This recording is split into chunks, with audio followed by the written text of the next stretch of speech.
Je crois qu'au terme de la visite du ministre, nous avons constaté les efforts extrêmement immenses qui sont en train d'être faits au niveau de l'enseignement supérieur.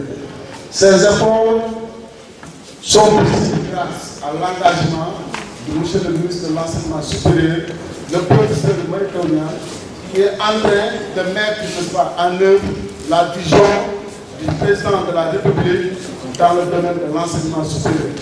Monsieur le ministre de l'Enseignement supérieur, vous avez compris que l'émergence du Sénégal, avec le chef de l'État, que l'émergence du Sénégal ne peut pas se faire sans l'amélioration des conditions de vie des étudiants. C'est pour cela des centaines de millions, c'est-à-dire voire 302 milliards, ont été consentis par le chef de l'État et exécutés par votre ministre à la grande satisfaction de la communauté étudiantine. Vous êtes en train de faire d'excellents efforts, n'est-ce pas, à la grande satisfaction vraiment de toute la population sénégalaise. Comme disait Mandela, ça a toujours l'air d'être impossible jusqu'à ce que ça devienne possible. Il y a 2 ans, personne, n'est-ce pas, ne croyait quand même vraiment à la réussite, n'est-ce pas, de l'enseignement supérieur. Mais grâce vraiment à votre intelligence, votre style managérial, votre intégrité, votre courage, comme l'a rappelé le chef de l'État lors de la pose de la première pierre de l'université Maulana Cheikh Ahmed Tijani, Ibrahima Niass. Bon, vraiment, c'est toutes ces qualités-là qui ont permis vraiment d'enregistrer les résultats que de visu.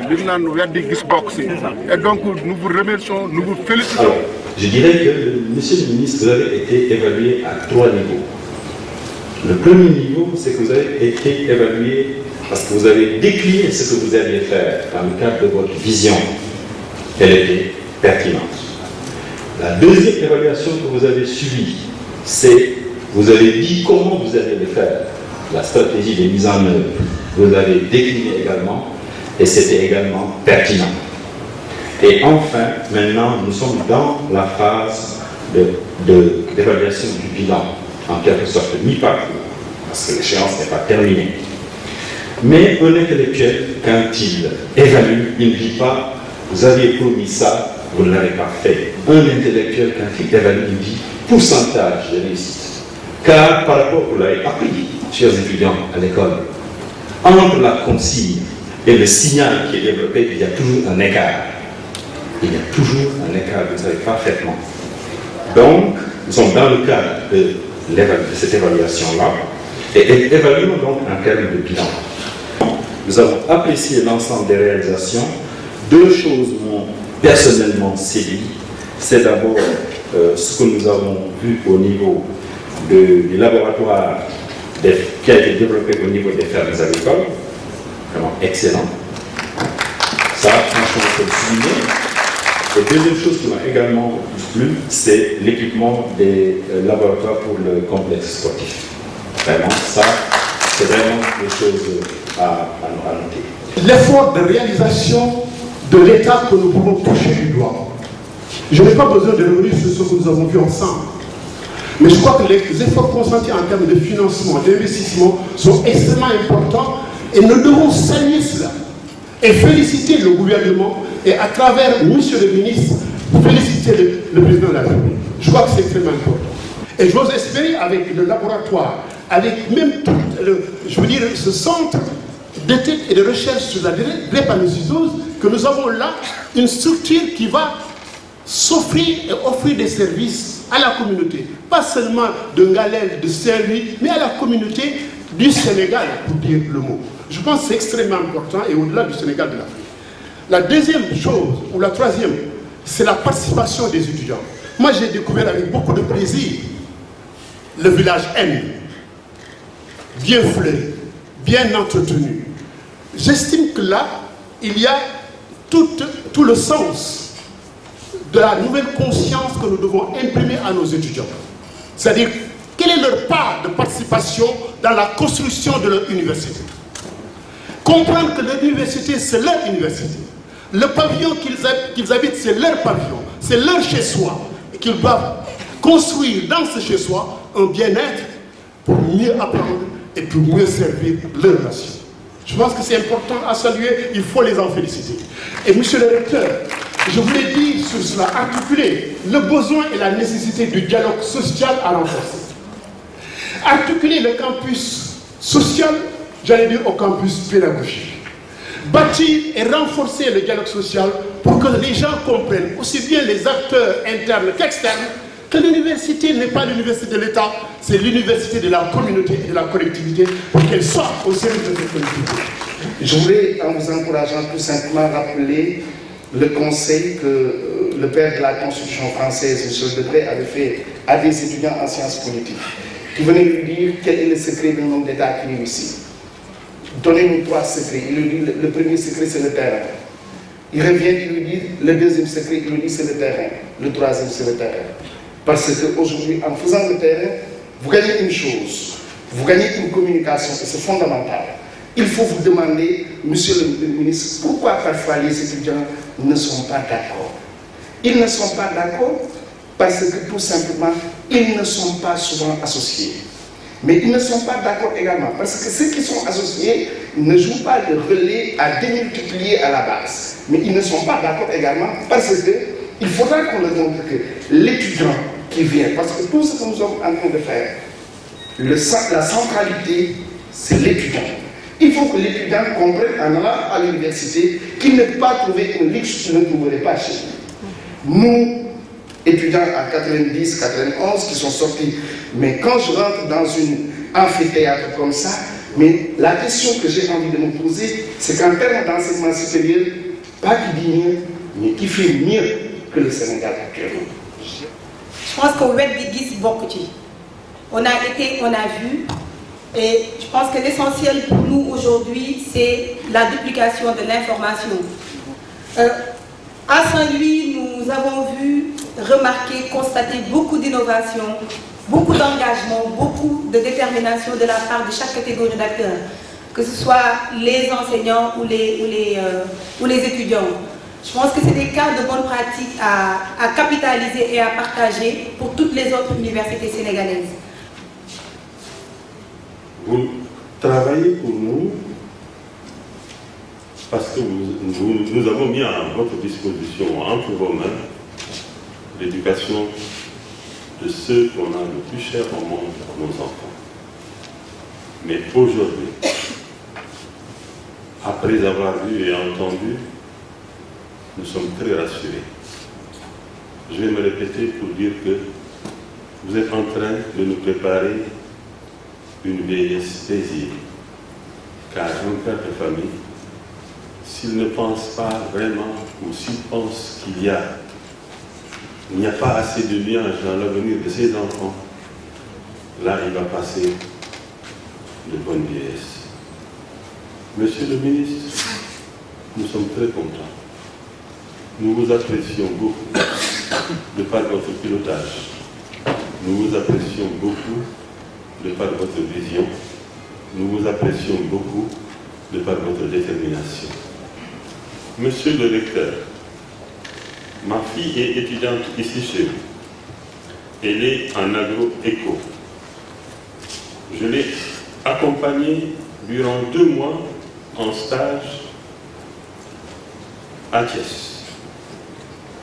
Mais je ne peux vous dire vraiment mon réconfort quand je la vois manier, utiliser des appareils de labo, faire de la pratique et me dire qu'elle est en train de travailler pour améliorer la mangue et la banane au niveau du Sénégal et chercher à protéger ces 2 fruits pour qu'il y ait une amélioration meilleure et un rendement meilleur.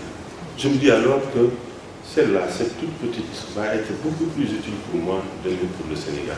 Ça, vous avez compris. Qu'est-ce à dire encore?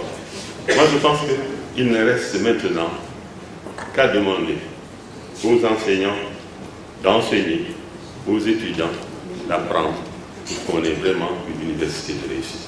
Je vous remercie. Moi, je suis de l'UGB. Lorsque je revenais ici il y a de cela 1 ou 2 ans, j'étais obligé de demander où se trouvait tel pavillon, tel village. Je ne connaissais pas cet auditorium. Et donc là, c'est du concret. Donc toute cette manne financière dépensée dans l'enseignement supérieur se trouve concrétisé en pratique par M. le ministre de l'Enseignement supérieur.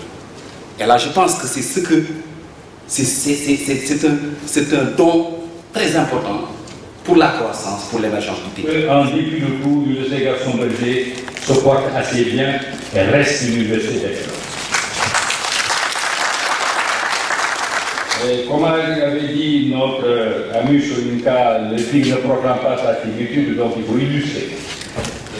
L'Université Gaston Berger, tout à l'heure, on n'a pas peut-être indiqué le site, mais l'Université Gaston Berger, c'est le centre d'excellence africain en mathématiques et informatique, et ici avec 8 millions de dollars. Et à partir de ce financement, c'est un bâtiment très important que les collègues de l'UFRSAT et le centre envisage de construire, où il y aura aussi bien des salles de classe, des bureaux, mais surtout des labos de recherche. Et ça, c'est le mérite de l'excellence. Nous avons eu récemment tous un pincement au cœur, parce qu'on a évalué les CDP des 5 universités du Sénégal. L'université Gaston Berger était au rouge. Entre décembre et aujourd'hui, samedi dernier, samedi 10, la Banque mondiale et la Direction générale des finances est sortie très enthousiaste et très étonnée par l'inversion totale des indicateurs de performance de l'UGB en un temps aussi court. Donc ça aussi, c'est des choses importantes parce que plus de 75% des cibles des indicateurs de performance ont été atteints au 10 octobre, alors que l'évaluation en fait doit intervenir au mois de décembre. Le dernier concours de l'ENA, sur les 5 majors, les 4 sont de l'UGB. Le concours de la magistrature, les 3 majors sont de l'UGB. Le processus qui vient d'être bouclé à l'échelle africaine, notre équipe a battu. La voix des jeunes, débattons, tout ça c'est des trophées que nous venons remporter. Mon dernier mot, Monsieur le ministre, c'est un mot de remerciement sincère à vous et à l'ensemble de la délégation qui vous accompagne, à nos étudiants venus des 5 universités. J'ai beaucoup été touché par ce volet de l'initiative, le fait d'avoir toutes les universités publiques du Sénégal, parcourir ensemble nos universités pour voir ce qu'il y a, c'est des facteurs d'intégration inestimables. Et c'est ça qui va créer l'espace sénégalais d'enseignement supérieur dont nous rêvons tant. En maintenant le cas actuel dans lequel vous avez engagé notre système d'enseignement supérieur, et j'y reviens, en complétant ce dispositif avec des budgets équilibrés. Personnellement, je ne doute pas un seul instant que notre système d'enseignement supérieur jouera pleinement son rôle de levier de développement compte tenu des ressources humaines de qualité dont dispose notre pays. Je voudrais remercier et féliciter M. le recteur, président de l'Assemblée de l'Université. Ce que nous avons vu aujourd'hui à Saint-Louis est réconfortant et encourageant, et le signe, c'est le signe que vous êtes sur la bonne voie. Et ça, je tenais à le dire. Je le dis non seulement parce que je suis ministre de l'Enseignement supérieur, mais parce que dans cette université, j'ai enseigné de 90 jusqu'à, en fait, 2012, octobre 2012, bientôt 3 ans que j'ai quitté ici. J'ai occupé toutes les fonctions dans cette université. Votre université est sur la bonne voie. Il faut la synergie de tous les acteurs. Chacun a quelque chose à faire. Non, ne choisissez pas le choix de dire « Monsieur le ministre, le gouvernement, l'université, qu'est-ce que vous faites pour nous ?» Ce n'est pas la bonne attitude. Parce que quelque part aussi, les paysans vont dire « Monsieur le gouvernement, monsieur, qu'est-ce que vous faites pour nous ?» La santé va dire la même chose. La pêche va dire la même chose. L'éducation nationale va dire la même chose. Ce que le gouvernement est en train de faire, ce que les universités sont en train de faire, il faut les accompagner, y rajouter du sien en contribution, en collaboration. Parfois, il suffit d'une simple petite idée pour changer complètement le cours des choses. Et c'est là où il faut aller. Ce pays est notre pays. Il n'est pas le pays du président Macky Sall seulement. Il n'est pas le pays du gouvernement. Il n'est pas le pays des recteurs et présidents. C'est le pays de tous les citoyens sénégalais. Et chaque centime qui est fait, c'est le centime des citoyens sénégalais. Ce centime aurait pu être envoyé ailleurs. donnons toute la valeur aux centimes qui sont faits dans le système pour encourager à encore faire davantage. Et ça, je voudrais le souligner ici. Monsieur le recteur, je vous félicite. Et je félicite tous vos collègues. Je félicite le personnel administratif, technique et de service. Je félicite les étudiants. J'ai vu des efforts au niveau du village N, les espaces verts que les étudiants ont construits. Mais c'est magnifique. C'est une contribution par votre force physique et votre intelligence à faire que votre université soit belle, agréable à visiter et que l'étudiant qui y vient ait envie d'y rester et étudier, puisque c'est ça aussi l'enjeu. Monsieur le directeur du CROUS, je vous félicite pour l'ensemble du travail que vous êtes en train de faire avec votre équipe. Vous êtes engagé, votre équipe est engagée. Donc je vous encourage et vous félicite. Ça réconforte, puisque l'État ne peut pas donner tous les moyens. Il ne les a pas d'ailleurs. Et les moyens, quand il les a, il doit les partager parmi toutes les demandes. Et toutes les demandes sont légitimes. Mais le président de la République, M. Macky Sall, a fait une faveur pour le système éducatif de ce pays. Une faveur pour l'enseignement supérieur. Puisque quand il décide d'investir en infrastructures et équipements, je mets de côté le budget de fonctionnement. Ce n'est pas compté, ce n'est pas calculé dans ce que je dis. C'est infrastructure et équipement. 302 milliards sur 5 ans. Mais c'est le double de ce qui a été fait en 52 ans, de 1960 à 2012. Il faut mesurer l'ampleur, l'effort, l'encourager et y apporter un plus. Et c'est en ce sens que je remercie et je félicite cette université. Vous nous avez reçus à l'université en visitant le centre de drépanocytose. Ce centre, l'université est allée chercher les financements par la fondation Fabre. C'est un plus dans l'effort que fait l'État. Vous nous avez fait visiter, monsieur le recteur, et le directeur de l'UFR Sciences économiques et gestion nous l'a présenté, l'extension de l'UFR Sciences économiques et gestion à travers du financement venant des fonctions de service que cette UFR a développé. C'est aussi un plus dans ce que l'État est en train de faire. Je crois que c'est cela qui fera démultiplier, et il y en a beaucoup. J'ai vu l'UFR Agro, sciences agronomiques, aquaculture et technologie agroalimentaire, que ce soit la production d'huile essentielle, que ce soit la spiruline, etc. Je peux citer quasiment toutes les UFR qui sont en train de faire des efforts. C'est ça qui va construire cette université de demain. Parce que l'université Gaston Berger, ce n'est plus cette université qui voulait être un collège universitaire d'excellence. Ça, c'est le passé. L'université Gaston Berger, ce qu'elle veut être, c'est une université de classe mondiale. C'est-à-dire que cette université qui, quand on liste les 100, les 500 universités qui comptent dans le monde, elle en fait partie. Et c'est comme ça que sont construites toutes les universités qui ont ce rang aujourd'hui. Et je voudrais, chères étudiantes, chers étudiants, chers enseignants, chercheurs, chers membres du personnel administratif, technique et de service, que dans cette dynamique qui est créée par la réforme, que vous poussiez, que vous aidiez, vous accompagniez votre équipe dirigée par le recteur, président aussi du conseil d'administration du CROUS, le directeur du CROUS, les directeurs de laboratoires, d'institutions de recherche. J'ai en face de moi Fat Diop Sall.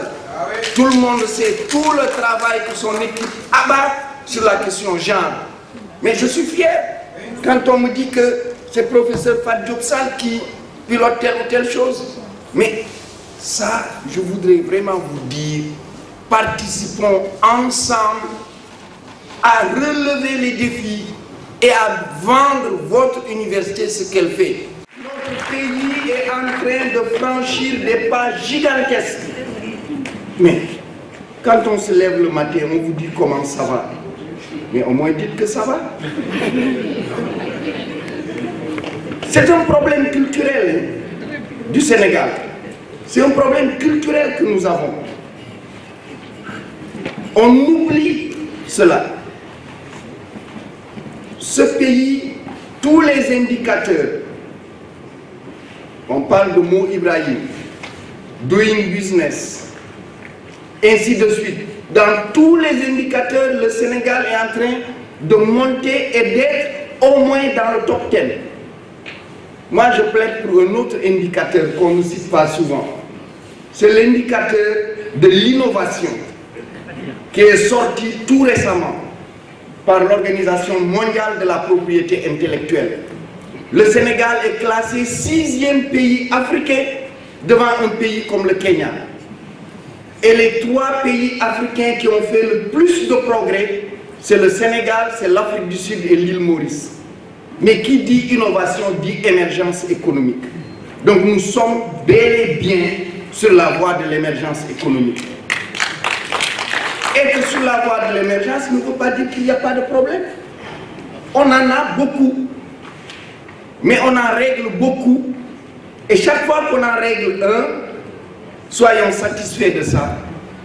Encourageons-nous ensemble et progressons. Donc ça permettra d'avoir plus d'énergie pour s'attaquer sur d'autres problèmes. Les infrastructures, ce n'est pas simple. Ce bâtiment dans lequel nous sommes aujourd'hui, les travaux ont débuté en 2006. C'est en 2006.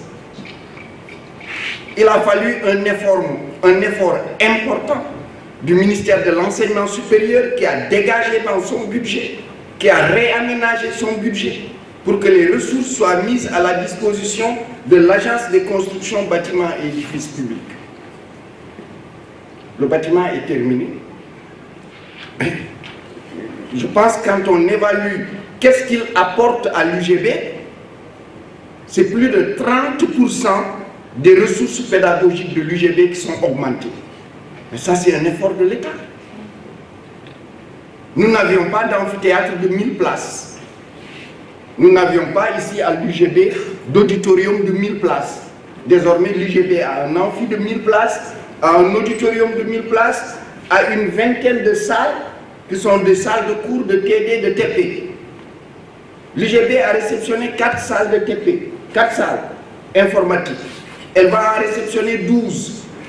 Plus de 3 amphis de 250 places en préfabriqué sont en train d'être montés. Sans parler de l'amphi de 500 places avec d'autres salles. Sans parler de 19 salles de travaux pratiques. Et sans parler du gros projet du PGFSU, le projet de gouvernance et de financement de l'enseignement supérieur. L'UGB, dans son propre budget, c'est-à-dire son contrat de performance, a acheté des équipements de très haut niveau pour que le plateau technique d'exercice des étudiants soit relevé au même niveau que les étudiants du monde fonctionnent. C'est, je ne sais pas, vous avez mis presque 3 milliards. 3 milliards sur les 5 milliards 441 millions du contrat de performance de l'UGB. Nous avons visité des salles. L'UGB aujourd'hui, son problème, c'est d'avoir encore plus de salles pour mettre les équipements. Les TP désormais seront faits. Tous les TP seront faits. Avec les enseignants pourront faire leur TP. Les étudiants bénéficier de cela. Mais c'est ça que le président de la République, M. Macky Sall, veut, en lançant le programme d'équipement des laboratoires et de construction des laboratoires. C'est cette dynamique qui ne peut pas manquer d'avoir de problèmes. Je vais vous dire un problème tout bête. Vous savez, la tour, la bibliothèque, la tour de la bibliothèque, c'est en 2013 que nous avons viré l'argent à l'agence de construction pour nous acheter un ascenseur et le monter. 2013. On est en 2015. On attend l'ascenseur. Ça fait partie des dysfonctionnements qui existent. L'argent est là, tout est là, mais on n'a pas encore l'ascenseur. Or, on sait, vous le savez, si la bibliothèque a l'ascenseur, mais il y a tellement de salles à l'intérieur de la bibliothèque qui vont pouvoir encore être utilisées par les étudiants, la bibliothèque, et sera aussi de la facilité pour les gens qui ont une mobilité réduite. Il y a beaucoup de difficultés difficultés comme ça, mais c'est dans la synergie qu'il faut les résoudre, en sachant que le gouvernement est en train de bien faire, l'accompagner, et en l'accompagnant, c'est nous tous qui gagnons dans ça, puisque c'est notre jeunesse qui sera une jeunesse compétente. Il faut aussi mesurer les inégalités qui existent entre les universités. Nous avons fait ensemble les différentes régions. Je crois qu'il y a des inégalités, et de sérieuses inégalités entre les institutions d'enseignement supérieur. Et il nous faut aussi faire les efforts nécessaires pour que tous les citoyens sénégalais, partout où ils se trouvent, ils aient la même qualité d'enseignement, le même environnement social, et que, évidemment, qu'ils aient tout simplement les mêmes chances.